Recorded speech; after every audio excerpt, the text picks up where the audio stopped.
हवा थमी थी ज़रूर लेकिन वो शाम जैसे सिसक रही थी।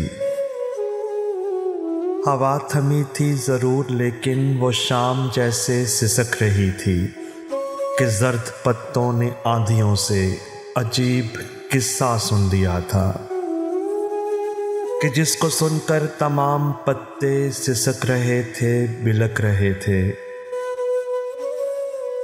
जाने किस सानहे के गम में शजर जड़ों से उखड़ चुके थे।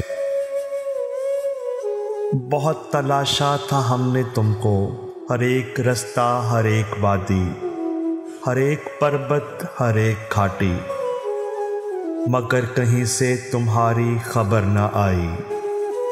तुझे कहकर हमने दिल को टाला, हवा थमेगी तो देख लेंगे, हम उसके रास्तों को ढूंढ लेंगे।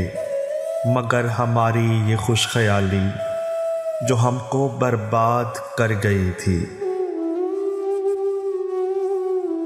हवा थमी थी ज़रूर लेकिन बड़ी ही मुद्दत गुज़र चुकी थी।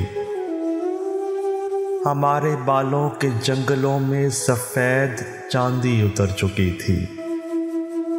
फलक पर तारे नहीं रहे थे, गुलाब प्यारे नहीं रहे थे। वो जिनसे बसती थी दिल की बस्ती, वो लोग सारे नहीं रहे थे। मगर ये अलमिया सबसे भला था कि हम तुम्हारे नहीं रहे थे, कि तुम हमारे नहीं रहे थे।